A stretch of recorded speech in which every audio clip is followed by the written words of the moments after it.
প্রিয় মাধ্যমিক পরীক্ষার্থী বন্ধুরা, তোমরা কি ভৌত বিজ্ঞান বিষয় নিয়ে খুব টেনশনে আছো? ভাবছো ভৌত বিজ্ঞানে কি করে পাস করবে বা কি করে ভালো নম্বর তুলবে? দেখো বন্ধুরা, ভৌত বিজ্ঞানে ভালো নম্বর তুলতে হলে বিষয়টাকে খুঁটিয়ে বুঝে পড়তে হবে। তাছাড়া ভৌত বিজ্ঞানের সংক্ষিপ্ত প্রশ্নের সঙ্গে অনেক অঙ্ক থাকে। যারা ভালো নম্বর পেতে চাও, তোমরা প্রিভিয়াস ইয়ার কোশ্চেন বা আগের বছরের প্রশ্ন দেখো, চ্যাপ্টার টার্গেট করে প্রিপারেশন নাও। দেখবে তোমরা অনেক প্রশ্ন কমন পেয়ে যাবে ও ভালো নম্বরও তুলতে পারবে। এবার যারা ভৌত বিজ্ঞানে পাস বা তার বেশি নম্বর পেতে চাও, তাদের জন্য অঙ্ক বাদে কিছু গুরুত্বপূর্ণ 2 নম্বর অথবা 3 নম্বরের সাজেশন তোমাদের সামনে তুলে ধরছি। এগুলো যদি তোমরা করো, এখান থেকে তোমরা কমন পাবেই পাবে। আর কখনো ভৌত বিজ্ঞান নিয়ে টেনশন করতে হবে না। এবার আমি মূল সাজেশন পর্বে চলে যাচ্ছি। এবছর মাধ্যমিক পরীক্ষার জন্য ভৌত বিজ্ঞানের 2 নম্বর অথবা 3 নম্বরের সাজেশনের প্রথম প্রশ্ন, গাণিতিক রূপসহ চার্লসের সূত্রটি বিবৃত করো।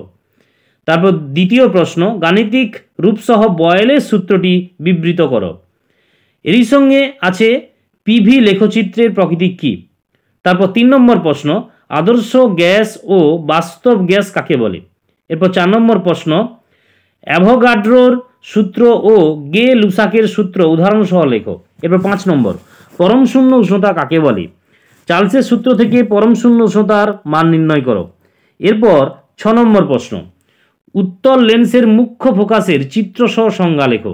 7 নম্বর, একটি লেন্স উত্তল না অবতল তাদেরকে স্পর্শ না করে কী রূপে শনাক্ত করবে। 8 নম্বর প্রশ্ন, আলোকের বিচ্ছুরণ কাকে বলে, এর একটি প্রাকৃতিক দৃষ্টান্তের উদাহরণ দাও। এরপর 9 নম্বর প্রশ্ন, বিবর্ধক কাঁচ হিসাবে উত্তল লেন্সের ব্যবহার চিত্রসহ দেখাও। তারপর 10 নম্বর, তড়িৎ চালক বল ও বিভব প্রভেদের মধ্যে একটি সাদৃশ্য ও একটি বৈসাদৃশ্য লেখো। তারপর 11 নম্বর প্রশ্ন, তড়িৎ চুম্বকীয় আবেশ সংক্রান্ত ফ্যারাডের সূত্র দুটি লেখো। তারপর 12 নম্বর, তড়িৎ চুম্বকীয় আবেশ সংক্রান্ত লেঞ্জের সূত্রটি লেখো। তারপর 13 নম্বর প্রশ্ন, ওহমের সূত্রটি লেখো, এই সূত্র থেকে রোধের সংজ্ঞা দাও। তারপর 14 নম্বর, ফ্লেমিংয়ের বাম হস্ত নিয়মটি লেখো। তারপর 15 নম্বর প্রশ্ন, বৈদ্যুতিক মোটর কোন নীতির উপর প্রতিষ্ঠিত, বৈদ্যুতিক মোটরের শক্তি কি কি উপায়ে বাড়ানো যায়। পরের প্রশ্ন অর্থাৎ 16 নম্বর, নিউক্লিয়ার সংযোজনের আগে নিউক্লিয়ার বিভাজন করতে হয় কেন, কার্বন ডেটিং কি। এরপর 17 নম্বর, মৌলের তড়িৎ ঋণাত্মকতা কাকে বলে, দুটি ইউরেনিয়ামোত্তর মৌলের নাম লেখো। তারপর 18 নম্বর প্রশ্ন, তড়িৎ লেপন কাকে বলে, এর উদ্দেশ্য কি কি। তারপর 19 নম্বর প্রশ্ন, পরীক্ষাগারে অ্যামোনিয়া প্রস্তুতির জন্য প্রয়োজনীয় বিক্রিয়কগুলির নাম, শর্ত, সমীকরণ সহ লেখো। তারপর 20 নম্বর প্রশ্ন, নাইট্রোলিম কি, অতিতপ্ত স্ট্রিম দ্বারা নাইট্রোলিমের আর্দ্র বিশ্লেষণে কোন গ্যাস পাওয়া যায়। তারপর 21 নম্বর, অসওয়াল্ড পদ্ধতিতে নাইট্রিক অ্যাসিড উৎপাদনের ক্ষেত্রে সংশ্লিষ্ট বিক্রিয়াগুলি শর্ত সহ সমীকরণগুলি লেখো। এরপর 22 নম্বর প্রশ্ন, স্পর্শ পদ্ধতিতে সালফিউরিক অ্যাসিড প্রস্তুতির শর্ত সহ বিক্রিয়াগুলির সমীকরণ লেখো। এরপর 23 নম্বর প্রশ্ন, লোহার মরচে পড়া প্রতিরোধের দুটি উপায় লেখো। তারপর 25 নম্বর প্রশ্ন, খনিজ ও আকরিকের মধ্যে পার্থক্য উদাহরণ সহ লেখো। এরপর 26 নম্বর প্রশ্ন, কপার সালফেটের জলীয় দ্রবণে লোহার পাত রাখলে কি হবে, সমীকরণ সহ লেখো। এরপর 27 নম্বর, রেকটিফাইড স্পিরিট কাকে বলে, এর দুটি ব্যবহার লেখো।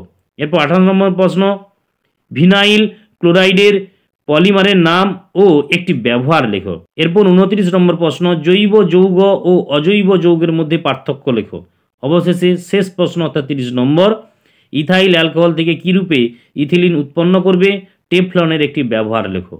এই হলো মাধ্যমিক 2024 অর্থাৎ এ বছরের ভৌত বিজ্ঞানের কিছু গুরুত্বপূর্ণ 2 নম্বর অথবা 3 নম্বরের সাজেশন। এগুলো যদি ফলো করো বা এগুলোর উত্তর যদি তোমরা রেডি করে নিয়ে পরীক্ষার হলে যাও, দেখবে এখান থেকে তোমরা কমন পাচ্ছই পাচ্ছ।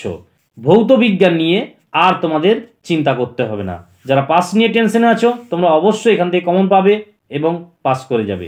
এবং যারা ভালো নম্বর পেতে চাও, এই প্রশ্নগুলি যেমন করতে হবে, তার সঙ্গে বইটাকে খুঁটিয়ে পড়তে হবে, আরও এক্সট্রা প্রশ্ন করতে হবে এবং তার সঙ্গে কি করতে হবে, অঙ্কগুলোও প্র্যাকটিস করতে হবে। তবেই কিন্তু ভালো নম্বর সম্ভব। আমি আজকের ভিডিওতে ভৌত বিজ্ঞানের কিছু বাছাই করা সংক্ষিপ্ত প্রশ্ন তোমাদের সামনে তুলে ধরলাম। আজকের ভিডিও এই পর্যন্ত। দেখা হচ্ছে নেক্সট ভিডিওতে।